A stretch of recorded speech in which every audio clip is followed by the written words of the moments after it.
I want you to imagine standing outside your own apartment door at 11 o'clock at night, that you're holding flowers.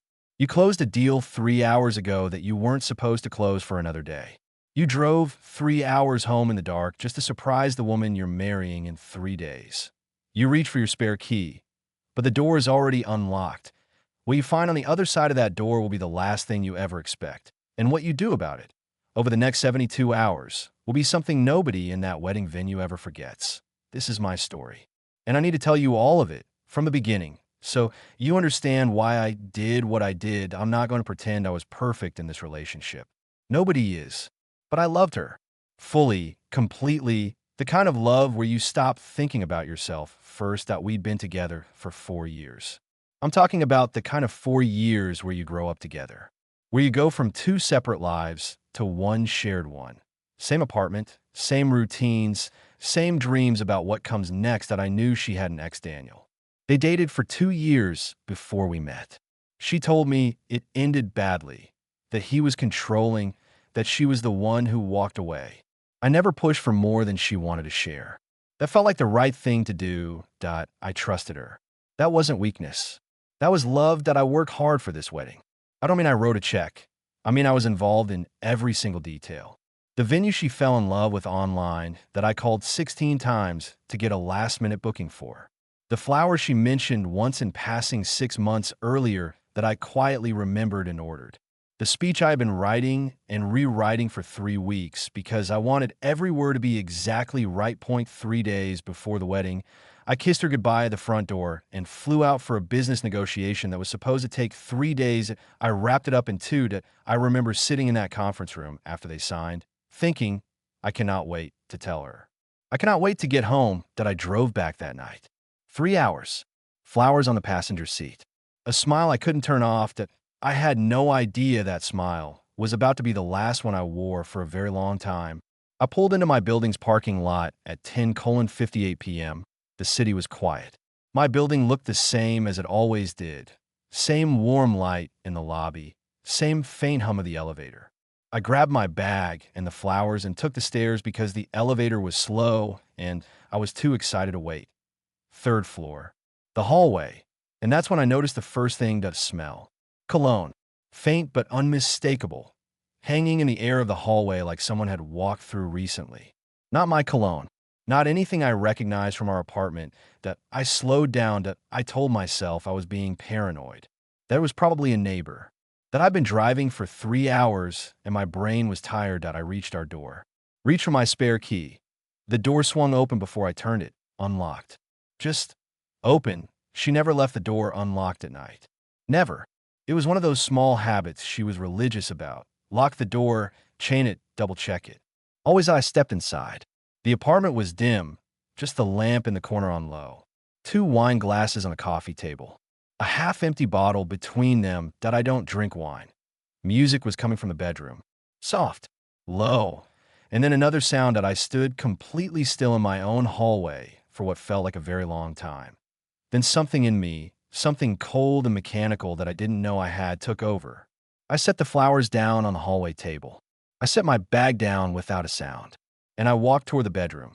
The door was open about 6 inches. Warm light through the gap. I looked through. I'll spare you the details. But I saw everything I needed to see. Enough to know exactly what was happening. Enough to know who was in there with her. Daniel. In our bedroom. In our apartment. 3 days before our wedding. My hand was already on my phone. I don't even remember making the decision. I just remember pressing record. That I held it steady. I filmed for 37 seconds. Long enough to capture their faces. Long enough to capture the date and time visible on my phone screen reflected in the mirror across the room. Then I lowered the phone. I picked up my bag from the hallway. I left the flowers on the table, and I walked out. That I pulled the front door shut behind me so quietly I could hear the latch click. They never heard me. They never knew that I sat in my car in the parking lot for 11 minutes. I know, because I watched the clock. I didn't cry. I didn't call anyone. I just sat there while my entire life rearranged itself around a 37-second video. I drove back to the hotel. 3 hours. Same road I just come down 2 hours earlier, full of excitement and flowers and a stupid smile. I drove it in silence. No music, no radio, no calls. Just the road and the dark and the video sitting on my phone like a grenade that I checked back into the same room. Sat on the edge of the bed, stared at the carpet.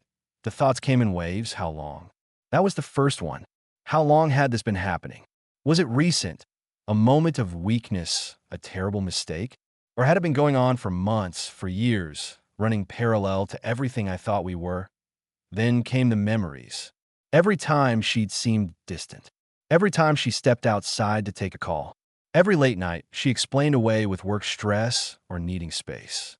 I replayed them all, and this time, with new eyes, they looked completely different. T1:17 a.m., my phone buzzed at a text from Layla.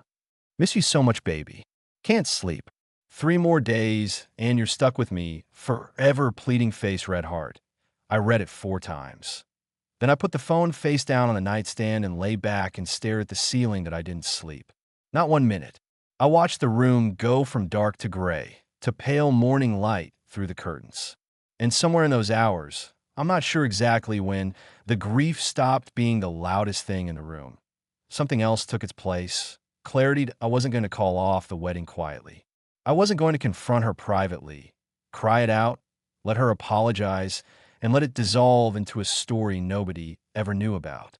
She was going to stand at an altar in front of every person who loved us and promise herself to me after what she'd done. And he was going to sit in that venue and watch and oh. If she wanted a wedding, she was going to get one. I drove home the next morning. I showered at the hotel first. Put on clean clothes. Checked my face in the mirror to make sure it showed nothing. Then I drove home, parked at my usual spot, and walked upstairs like it was any other day. She was in the kitchen when I opened the door, making eggs. She screamed when she saw me. That genuine, startled scream that tips immediately into laughter, and ran across the kitchen and threw her arms around me. Baby, you were home early. Why didn't you call me? Oh my God, I missed you so much. I hugged her back. I told her I closed the deal early. I told her I missed her too. She pulled back and looked at my face and said I looked tired. I told her the drive was long. She kissed me and went back to making breakfast. I sat at the kitchen counter and watched her cook and smiled when she looked over at me. And I thought about the pen drive in my jacket pocket. Those 2 days were the strangest of my life. The rehearsal dinner, the toast from people who loved us, her mother hugging me and saying she couldn't have chosen a better man for her daughter. My own mother crying happy tears across the table. I shook hands. I laughed at the right moments. I held her hand during dinner, and when she looked at me with those eyes that used to make me feel like the luckiest person alive, I held her gaze and I smiled. Every single time she touched me, something inside me recoiled, but I held the smile. I held it so well that my best man, Kai, pulled me aside the night before the wedding and said, "Man, you are so calm. I have never seen a groom this calm. You're going to be incredible tomorrow." I thanked him. I told him I was just ready. I meant it more than he knew. The morning of the wedding was beautiful. I hate that it was beautiful. Clear sky, warm light, the kind of day that makes you feel like the world is on your side. I got dressed in the hotel suite where the groomsmen were getting ready. Kai fixed my tie. Someone handed me a glass of champagne. There were jokes I laughed at and a playlist I'd approved 2 months ago playing in the background. The pen drive was in my inside jacket pocket. I touched it once, through the fabric, just to confirm it was there. We arrived at the venue an hour before the ceremony. The guests started filling in, family on both sides, old friends, colleagues, people who had bought flights and booked hotels to be in this room today. The venue coordinator showed me the AV setup. Projector, screen, laptop, already connected and ready for the slideshow. I'd submitted the presentation file 2 weeks ago. Professional, she called it. Very thorough. I thanked her. I told her there'd been one small update to the file that I plugged in the pen drive. Then Daniel walked in. Dark suit. Pocket square. A confident walk that made my jaw tighten behind my smile. He moved through the room, greeting people, hugging Layla's aunts, shaking hands with men he barely knew. Then he saw me, and he smiled. Raised his glass slightly in my direction. I smiled back. I nodded once. He had absolutely no idea that the last file on that pen drive had his face in it. Before the ceremony began, I took the microphone from the MC. The room settled. People assumed it was a pre-ceremony speech, something emotional from a groom. Layla looked at me from across the room with a soft smile and a slight tilt of her head. I thanked everyone for coming. I said I wanted to start with something a little different, a presentation, a tribute to the relationship, something visual. The lights dimmed slightly. The projector screen lit up. People reached for their glasses and settled back in their chairs. The first slide appeared at IT was simple. Clean, white text on a dark background. The title, What I Brought to This Relationship, and I talked. Calmly. Specifically, the promotion I delayed for 8 months, so she could pursue her career move without the pressure of relocating. The trip I canceled, flights already booked, deposit lost, to be there when her father had his health scare. The loan I gave her family without ever mentioning repayment. The 4 years of choosing her, in small ways and large ones, consistently, without keeping score, slide after slide. Each one documented. Each one real. People were quiet. Some were nodding. I could see her mother pressing a hand to her chest. Layla herself had tears running down her face. The room was completely in my hand that I paused, that I looked out at all of them. All these people who loved us, who had traveled to be here, who were holding their breath waiting for the romantic conclusion that I said, very quietly, now, I would like to show you what Layla brought to this relationship. I clicked to the next slide. .it was a single title. White text, black background.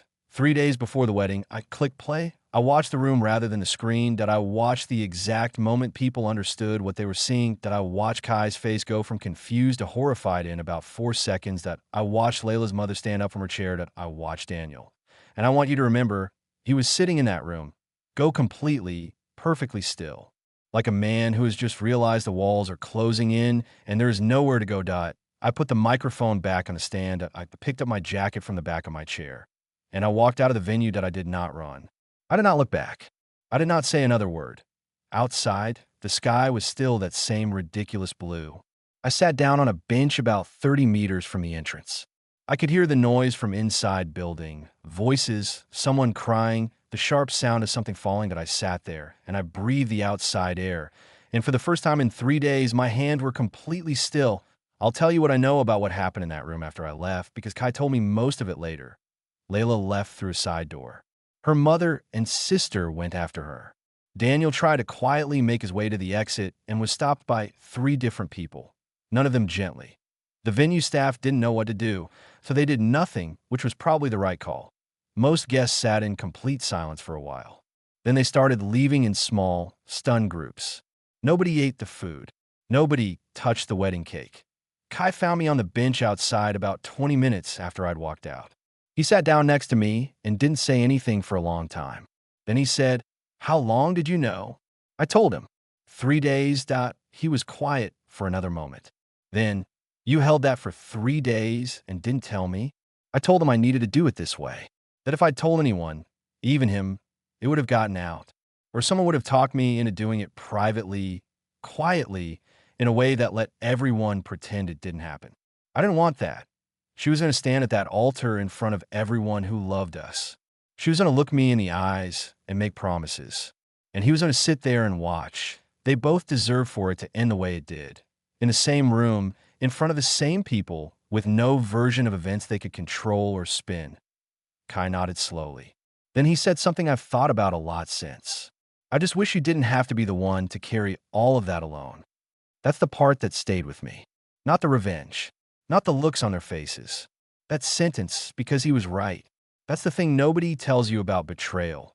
It's not just the moment of finding out. It's every moment after that you carry by yourself that nobody can share with you, that reshapes something in you so quietly you don't notice until much later. People have asked me if I regret it. The presentation, doing it so publicly in front of both families, that I've thought about that question seriously. I've turned it over a lot. And here's my honest answer. She wasn't just cheating on me in private. She was 3 days away from standing at an altar in front of every person who loved us, looking me in the eyes and saying I do, knowing what she'd done, choosing to do it anyway. That altar, those vows, that day, they were going to be a lie performed in front of an audience that I just made sure that audience knew the truth at the same time I finally did. I didn't cancel a wedding. I walked away from performance. And I left the stage exactly the way I entered it, with my head up and my hands clean. If you're carrying something heavy right now, something someone did that you haven't told anyone about, I hope this story reminded you that you don't have to absorb it quietly. You don't have to protect people who didn't protect you. Your dignity is worth more than their comfort. That I'll see you in the next one.